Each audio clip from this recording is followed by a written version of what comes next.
राम राम मंडळी, जसं मी म्हटलं होतं आषाढी एकादशीच्या जेवणाचा व्हिडिओ मी अपलोड करेन, तर तेच आज आपण बनवतोय। फक्त आजचं जेवण जे आहे ते सासूबाई बनवतायत, मी नाही, कारण त्यांचा उपवास आहे, तर त्या म्हणाला मी बनवणार आहे जेवण। तर त्याच्यासाठी बघा पहिल्यांदा आधी त्या भाजी बनवतायत। एकादशीचं जेवण असल्यामुळे आलं, लसूण आणि कांदा आम्ही वापरलेला नाहीये, प्लेनच फोडणी केलेली आहे। त्यासाठी फोडणी करून घेतली आहे जिरा, मोहरी, कढीपत्ता आणि मिरचीची। फोडणी परतून घेतल्यानंतर त्याच्यामध्ये त्या घालणार आहेत मीठ, कारण सासूबाईंची ही पद्धत आहे, त्या फोडणीमध्ये मीठ घालतात, तर त्याच्यामध्ये त्यांनी मीठ घालून घेतले। बटाटा उकडत असताना थोडंसं मीठ घातलेलं आहे, त्याच्यामुळे हे त्याला भरीला म्हणून थोडंसं मीठ अजून त्यांनी घातलंय। आणि हा बटाटा जो आहे तो त्यांनी त्याच्यामध्ये घातलाय, छान परतून घेणार आणि भाजी तयार। कारण भाजीला उपवासाची जी भाजी आहे ही सात्विक भाजी आहे, त्याच्यामुळे त्याला जास्त काही वारंवार नसते।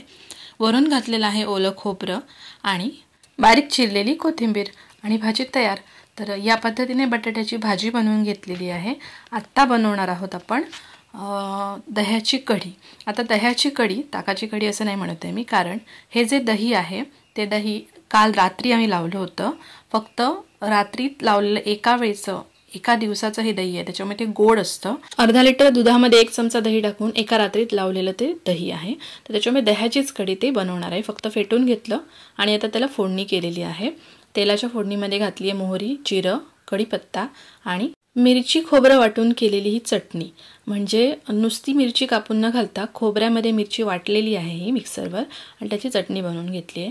आणि त्याच्यामध्ये घातली आहे सासूबाईंनी ही साखर घातल्याशिवाय सासूबाई कढी करत नाहीत। मी लग्ना अगोदर माहेरी जेव्हा कढी करायचे तेव्हा कायम नुसती तिखट कढी करायचे, पण सासूबाईंनी साखर घालून केलेली ही कढी माझ्या दोन्ही मुलांना खूप आवडते, त्याच्यामुळे आम्ही अशाच पद्धतीने कढी करतो साखर घालून।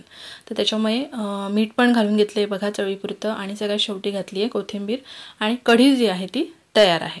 कढीला आपण उकळी काढत नाही, कारण त्यामुळे कढी फुटते, त्याच्यामुळे पुरेशी गरम झाल्यानंतर ही गॅस बंद करून ठेवणार। थोडंसं पाणी घालून वाढवलेलं आहे आणि ही कढी आपली इथे तयार झालेली आहे।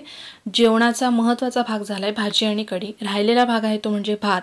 आणि एकादशीला आम्ही वरीच्या तांदळाचा भात करतो, आणि तोच भात केलेला आहे सासूबाईंनी। हा बघा इथे पाणी उकळून त्याच्यामध्ये वरीचे तांदूळ धुवून घालायचे।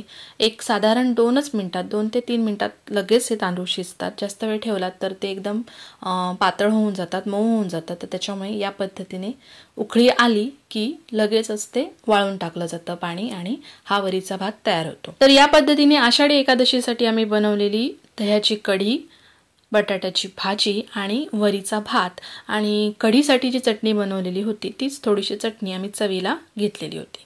तर या पद्धतीने हे आमचं आषाढी एकादशीचं सात्विक जेवण होतं।